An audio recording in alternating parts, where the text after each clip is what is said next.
दुनिया में दो तरह के लोग होते हैं। एक वो जिन्हें हालात तोड़ देते हैं और दूसरे वो होते हैं जो हालात को तोड़कर अपना रास्ता बनाते हैं। फ़र्क हालात का नहीं होता, फ़र्क दिमाग का होता है। इतिहास में एक ऐसा इंसान हुआ जिसका बचपन भूख से भरा था, जिसकी माँ को बेइज्जत किया गया, जिसके पिता को जहर देकर मार दिया गया और जिसे कभी अपने लोगों ने भी अपनाया नहीं। वो बच्चा न राजा था, न किसी महल में पैदा हुआ, न उसके पास कोई सेना थी, लेकिन उसी बच्चे ने आगे चलकर दुनिया की सबसे ताकतवर जनजातियों को अपने नीचे झुका दिया। करीब 4 करोड़ लोगों को मारने वाला वो सही था या गलत, ये आज भी बहस का विषय नहीं है। लेकिन एक बात तय है, इतिहास ने उससे ज़्यादा मेंटली पावरफुल इंसान बहुत कम देखा है। उस इंसान का नाम था चंगेज़ खान। आज की इस वीडियो में मैं आपको चंगेज़ खान की कहानी नहीं बल्कि उसका माइंडसेट बताने वाला हूँ।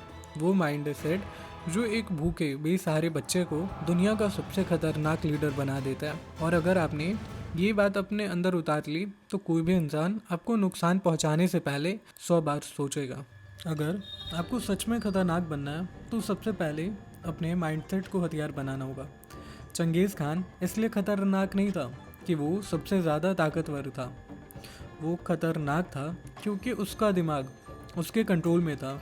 भूख लगी हो, दर्द हो रहा हो या फिर डर लग रहा हो, उसके लिए ये सब बहाने थे। वो अपनी भावनाओं को अपने लक्ष्य के आगे कैद कर देता था।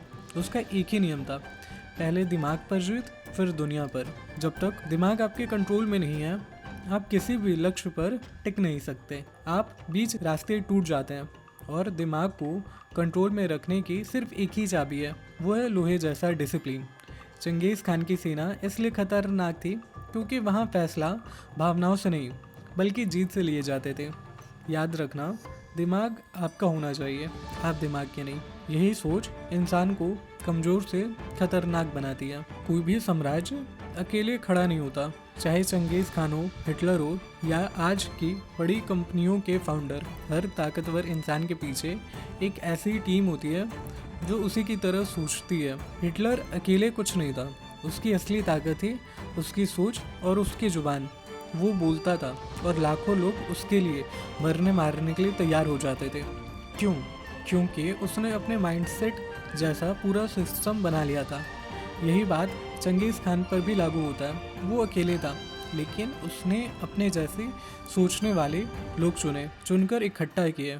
उसका साफ नियम था, मेरे लिए कोई छोटा बड़ा नहीं है, जो मेरी विजन पर चलता है वही मेरा अपना है। उसने बिखरी हुई जनजातियों को एक अजय सेना में बदल दिया। इसलिए याद रखो, अगर तुम्हें जीत चाहिए तो अपने जैसे सोच वाले टीम बनानी पड़ेगी। महान लोग अकेले शुरू करते हैं लेकिन अकेले जीतते नहीं हैं। अब ये बात थोड़ी कड़वी है लेकिन सच है। दुनिया में सबसे खतरनाक वही बनता है जो अंदर से निर्दयी और रूथलेस होता है। आज के समय में कोई भी पूरी तरह तुम्हारा नहीं है। लोग तुम्हारे साथ तब तक हैं जब तक तुम उन्हें फ़ायदा देते हो। जैसे ही मौका मिलेगा वही लोग तुम्हें सीढ़ी बनाकर ऊपर चढ़ जाएंगे। इसलिए अगर किसी ने तुम्हें धोखा दिया है, तुम्हें अपमानित किया है, तुम्हारा हक मारा है, उसे भूलो मत, लेकिन तुरंत लड़ो भी मत। उसे अपने दिमाग में लिख लो, आज नहीं तो 5 साल बाद, 10 साल बाद, जब तुम्हारे पास ताकत होगी तब जवाब देना। हर इंसान से लड़ना कमजोरी है, सही इंसान को सही वक्त पर सही तरीके से जवाब देना यही खतरनाक माइंडसेट है। चंगेज़ खान ने कभी बेवजह युद्ध नहीं किया। वो पावर के लिए पागल नहीं था। उसका एक ही उसूल था, मैं सिर्फ उसी पर हमला करता हूँ जिसने मुझे धोखा दिया है। इसीलिए उसने भारत पर हमला नहीं किया क्योंकि भारत ने उससे गद्दारी नहीं की, लेकिन जिन्होंने धोखा दिया, जिन्होंने उसके लोगों को मारा, उसने उन्हें छोड़ा नहीं। उसके पास शरीर की ताकत शायद कम हो लेकिन दिमाग की ताकत नहीं। उसकी भावनाएं उसके पैरों के नीचे थी। मैं आपको बदले की आग नहीं दे रहा, मैं आपको ताकत की आग दे रहा हूँ। छोटी बातों पर रिएक्ट मत करो, छोटी लड़ाइयों में खुद को मत खो। अपने गुस्से को, अपने दर्द को, अपने अकेलेपन को एक ही दिशा में मोड़ दो। अपने आप को इतना पावरफुल बना लो कि जो लोग तुम्हें तोड़ना चाहते हैं, एक दिन वही लोग तुम्हारा नाम सुनकर चुप हो जाएं। खतरनाक शरीर नहीं बनाता, खतरनाक वो है जिसका दिमाग उसके कंट्रोल में है, जिसकी जुबान उसके कंट्रोल में, और जो जानता है लोगों को कैसे हैंडल किया जाता है। यही माइंडसेट एक इंसान को खतरनाक से अजय बना देता है।